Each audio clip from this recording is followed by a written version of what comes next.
Hey everybody, I'm James Gunn. I'm the co-CEO of DC Studios. So as many of you know, DC has been disconnected in film and television for a long time. And it's one of, our jobs, mine and Peter's, is to come in and make sure the DCU is connected in film, television, gaming, and animation. That the characters are consistent, played by the same actors, and it works within one story. And if something is outside of that, like Matt Reeves' Batman or Todd Phillips' Joker or Teen Titans Go, that it is clearly labeled as DC Elseworlds, outside of the mainstream DCU continuity. Now, Peter and I have gotten pretty lucky in terms of the 4 projects that are coming out over the next year. First, we have Shazam! Fury of the Gods. Shazam! Has always been off kind of in his own part of the DCU, so he connects very well. That moves directly into The Flash, a fantastic movie that I really love that resets the entire DC universe. And then to move into Blue Beetle,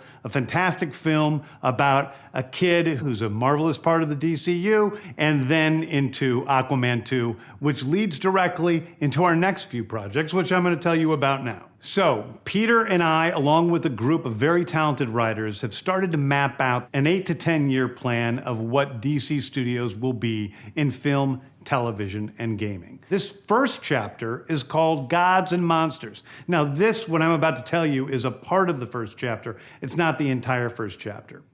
The first project is Creature Commandos. Creature Commandos is an animated series. I've written all the episodes. Something we're going to do that's a little bit different at DC is we're going to have characters move into animation, out of animation, usually having the same actor play their voice as who plays them in live action. The next project up is Waller. This is a story of Amanda Waller, played by Viola Davis.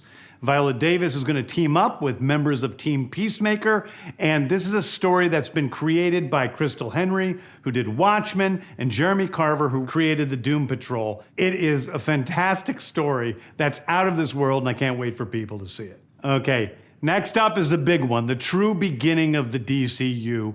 This is called Superman Legacy. This is being written by me. I'm in the middle of it. I'm having a great time doing it.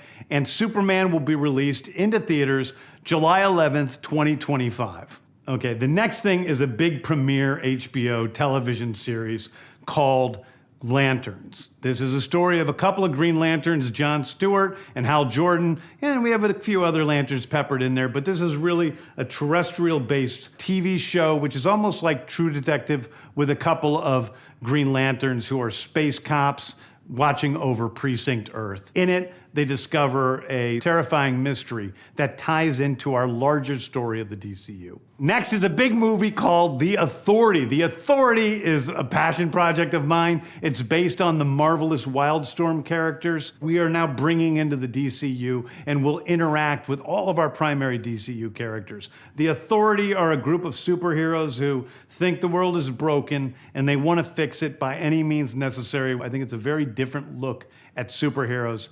We're doing a television series called Paradise Lost. Paradise Lost is the story of Paradise Island, usually known as Themyscira, which is the birthplace of Wonder Woman. It's almost like Game of Thrones with Westeros, but with all of the inhabitants of Paradise Island. The introduction of the DCU's Batman is The Brave and the Bold. The Brave and the Bold is the story of Batman and his actual son, Damian Wayne. This is based on Grant Morrison's great comic book run. Damian Wayne is my favorite Robin. He's a little assassin who Batman tries to get in line, and so this is the story of the two of them and the beginning of sort of the Bat family in the DCU. Next up is a TV series called Booster Gold. Booster Gold is one of comics' really popular cult heroes. He is a fascinating guy. He's a loser from the future who uses future technology to come back to present day and become a superhero so that people will love him. It is basically the superhero story of imposter syndrome on an HBO Max series. One of my favorite comic book series from last year was Tom King's run on Supergirl, Woman of Tomorrow. And so we're going to turn that into a big science fiction epic film. Now, Superman is a guy who was sent to Earth and raised by loving parents, whereas Supergirl in this story, she is a character who was raised on a chunk of Krypton. She watched everybody around her perish in some terrible way, so she's a much more jaded character. And that brings me to Swamp Thing, the last thing we're going to talk about, a very dark horror story in the origins of the monster who is Swamp Thing. And although it's totally outside of the rest of the DCU, it will still feed into the rest of the stories. Anyway, those are the stories that I can tell you about right now. I've loved the DC characters since I was a child. They're incredibly important to me.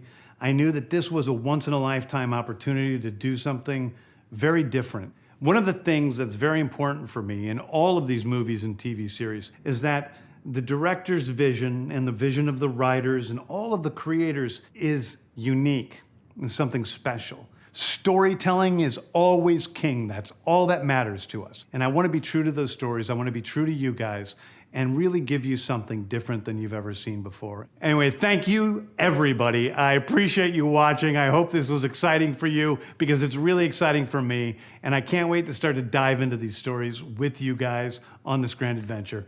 Thank you so much.